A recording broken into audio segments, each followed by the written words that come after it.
Hi readers, in this video we are going to go through all the books I finished reading in May, and I am also going to point you in the direction of the videos that came out throughout the month in case you've missed any. I would also love to hear from you and hear what you read in May, so drop me a line or two in the comment section down below. I'm going to start by recommending you check out a video I made where I picked out what I think are the best stories by Borges. Borges is one of the best, most interesting and influential writers of the 20th century. He wrote many short stories. He also wrote poetry and non-fiction, but in terms of fiction, all he wrote were short stories. And usually they are very short. I made that video both for people who are fans of Borges's writing and for those who would like to read something by him but do not know quite where to begin. So my video works both as a review of his best short stories and also as a guide for people who are interested. By the way, all the videos I mention in this video are linked to in the description box below. But let's start by ranking the books I finished in May from worst to best. And I'm going to start with a book of short stories entitled La Invasión by the Argentinian writer Ricardo Piglia. This is Piglia's first collection of short stories, and it was originally published in 1967. Now, I own this volume that contains all of his short stories, and I intend to make my way through it gradually. Now, the reason I put this first collection at the bottom of my list is not that the book La Invasión is bad, far from it. Most of the stories were good, and some of them were almost great. I enjoy reading all the stories, and I look forward to reading even more stories and seeing how Piglia's writing developed through the decades. I just simply read better books last month. But if you can read Spanish, and I know many of you can, I would recommend Piglia for sure. Now, next, we have a book that I'm not sure is better than La Invasión, but it is a book that I think it's memorable because weeks after I finish it, it still haunts me. I'm referring to The Perfect Nanny by Leila Slimani. Now, this is a French novel originally entitled Chanson douce, also known as Lullaby in the UK. It is from 2016, and it is the story of a Parisian nanny who kills the small children in her care. Now, The Perfect Nanny became an international bestseller at the time. There was a lot of hype around it, I remember, and that kind of put me off reading it. But then, last month, I felt like reading something contemporary in French, so I chose that. And I really liked it. I explained why I liked it so much and why I think it is worth reading in my video review, which you can watch even if you haven't read the novel, because I don't spoil the book in that review. I don't usually spoil books in my reviews, and if I ever feel like I need to spoil anything, I always give advance warning. Okay, so check out my review of The Perfect Nanny and let me know what you think, because I am sure that at least some of you have read it. Okay, next we have Elizabeth Costello by J.M. Coetzee. This was our May pick for the 12 books for 2022 reading challenge. Elizabeth Costello is also a book worth reading. So what is it about? It is about this elderly writer who once, when she was younger, wrote a famous book, but now she spends most of her time lecturing and attending conferences around the world.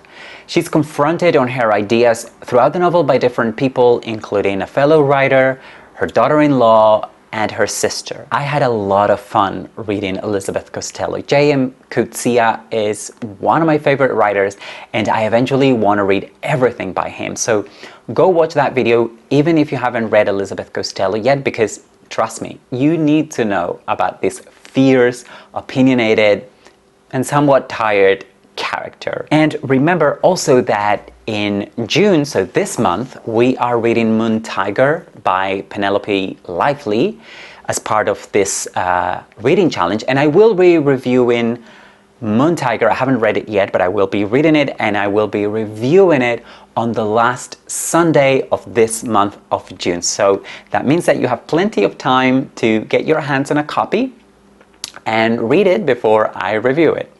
Okay, also last month in May, I made a video review of Bestiary by Julio Cortazar. I reviewed all the stories in that collection, which was his first. Bestiary came out originally in 1951. The book contains one of my favorite short stories ever, which is Casa Tomada, or in English, House Taken Over. That story, I think, is the scariest thing I have ever read, and many of the stories in Bestiary are also scary. So I discovered many stories that I hadn't read before by reading Bestiary all the way through, and a lot of those stories have stuck with me, and I know I will return to them at some point in the future. So if you like Latin American literature, or if you are into horror or fantasy, you simply need to read Cortázar. Excellent stuff. Now onto something completely different in style and content. So last month I read and reviewed The Reader by the German writer Bernhard Schlink, which is a novel from 1995.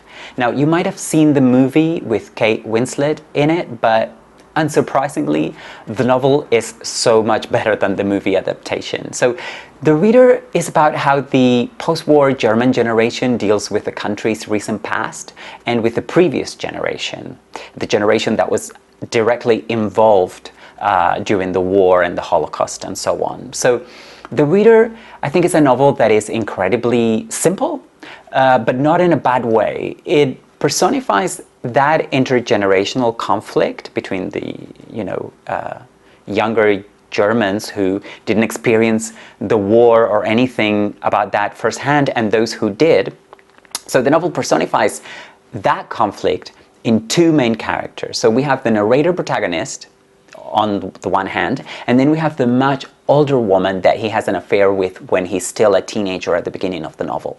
Now, later in the novel, the two characters meet again, and that is when Hannah's past and her shameful secret come to light in the novel. I would say that I would recommend The Reader to pretty much everyone, and I think you'll enjoy my video review of it too. And now let's talk about one of the most beautiful books I read in May, which was All the Pretty Horses by Cormac McCarthy. Now, this is the book that you chose for me, so thank you to everyone who voted for it, and also thank you to everyone who voted for the other books. But the people who voted for this actually didn't vote for just All the Pretty Horses. You voted for the whole Border trilogy, and I promise you I will read the next two novels in that trilogy in the next few months. But what can I say about All the Pretty Horses? I thoroughly enjoyed it. This is the coming-of-age story of a young rancher from Texas who travels down to Mexico, and there he discovers both love and evil for the first time. All the Pretty Horses is many things, among them a love story, but what won me over was the quality of the prose and the pitch-perfect dialogue in this novel. So check out my video to see if you think you'd like this. I think many of you might actually love it. Now, one of the best novels that I read in May was Crossroads by Jonathan Franzen. This is his latest novel and the first new release I have read in years, but I was really intrigued by it. So even though I don't usually read new releases, I felt like I really had to read Crossroads. Also, I read the corrections by Franzen a couple of months ago, and I loved it. I had such a great time reading that book. Crossroads is the first of a planned trilogy entitled The Key to All Mythologies, which is an ironic title, okay, but I explain all of that and a lot more in my video review. What I will say about Crossroads now is that it is about a Christian family from the US Midwest. The parents' marriage is in crisis, and all their children are also facing difficult decisions. The novel goes back and forth in time, so we get the parents' background, and the chapters are told from the perspective of different family members, which I really liked. I read Crossroads knowing that it is going to be the first novel in a trilogy, and I must say that having read it now, I cannot wait for future novels so I can see what happens to these characters. I'm really curious. Crossroads is set in the early 1970s, and I think there's going to be a jump ahead in time in the next book. This novel has a hopeful ending, but I feel things will sour again in future installments. I just don't know how that will happen, which is why I'm so curious to read on. So even though I think I enjoy the corrections more, I say in my review of Crossroads that I think this one is probably a much better novel than the previous one. So if you haven't read anything by Franzen yet, well, number one, why? What's wrong with you? What are you waiting for? But number two, Crossroads could be a great place to start, okay? I highly recommend it. Also in May, I finished The Prisoner by Marcel Proust.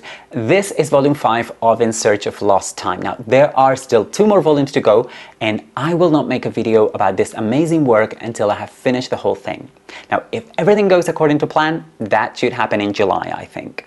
But let's enjoy June 1st. A few days ago, I published my TBR video in which I also announced some exciting new reading challenges for us. I hope you had a great reading month in May, and I'll talk to you again very soon. Bye.